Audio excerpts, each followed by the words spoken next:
So, Daryl, Hi. Seguenza. Yes, I you did got that it. better? That's exactly right. I did better this time.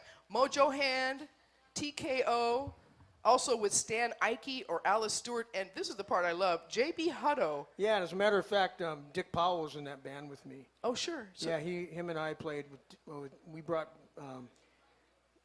J.B. Hutto here. He was here for about a year, and I was recording the TKO album during the day, and then playing with J.B. Hutto at night in Fremont. Quite a contrast. So, and then it was fun. So you were like rocking it out, and then you were bringing it way down for the recording sessions with JB, because that's. We were still playing pretty hard in the sessions. okay. Yeah, but yeah, we got a lot of practice in. Well, and JB Hutto, a big, great guy, by the way. big historical man. factor in the blues, right? He owes me a microphone. He still owes you a microphone.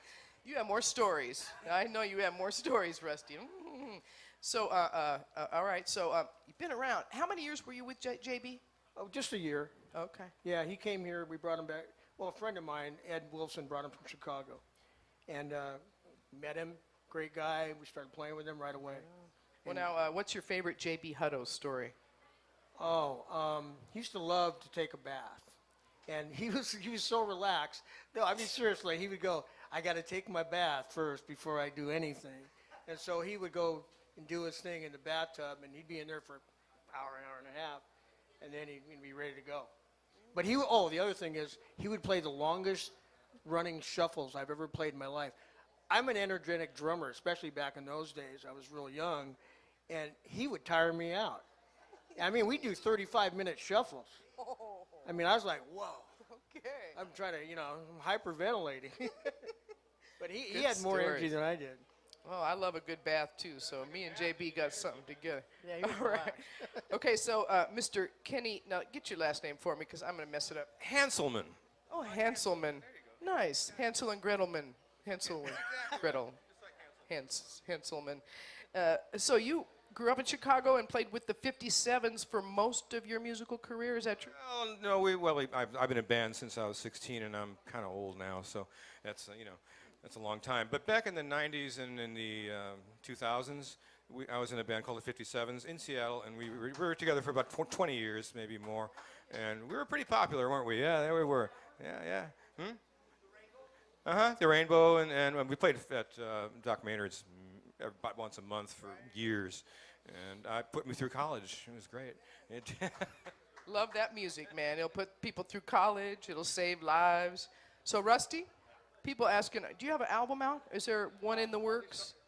All these songs that you heard tonight are part of what we're trying to put together right now. And these are mostly all originals, pretty much, except, all. Yeah, except for the J.C. Rico song and a blues that we did. Other than that, they're all mine or Daryl's. Yeah. Inspired by, I got a couple titles written down there. San Jose, Mystery Street, Cool Breeze.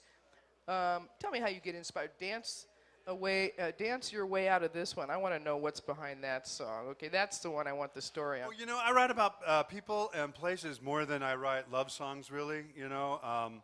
There's plenty of love songs, and I like the lyrics to be interesting and maybe tell a story. So it comes from that, and the groove is crucial. Usually I start with a groove and try and find an idea to put to a groove, So it's a lot of that, and heartache and desperation always gives you inspiration too, Amen for that. Real life inspiration, as a matter of fact. So tell me some of your favorite players that have inspired you to be that songwriter you just described. Songwriting, well, the greatest songwriters I can think of are Lennon and McCartney and probably Bob Dylan.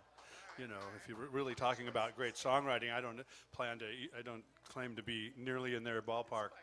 But they show me what good songwriting is, and so they're a standard that I kind of can stand up to, yeah. Okay, how about guitar players? Jimmy, and then a lot of guys, too. I mean, all the great, guitar gods of the 60s and 70s. I'm sure, we all grew up with them, Clapton and Jeff. Really like Jeff Beck, big Jeff Beck guy. And he's tremendous. He's like no other musician. He's from another planet. Really. Well, and pushing the envelope and taking the blues to another level. He's got blues in there somewhere. There's a thread. It is. Yeah, he's a blues guy. He really is. He's just he's just completely different. He's so musical that it gets into jazz realms too. I got to say though, at my very roots, it's always the blues. It really is. I love what you do with Jeff Herzog. Two of you as a duo is magic. One of my favorite memories of the Portland Waterfront Blues Festival was seeing this guy and Jeff Jason. It was about the 19th floor of the Marriott after party. Oh my goodness, we tore up that room. They tore it up, but that was a fun night, a magical experience. So, thanks for bringing what you bring to the scene. Rusty Williams, everybody, the Rusty Williams Band. All right, we love him. Kenny Hanselman, almost got that right.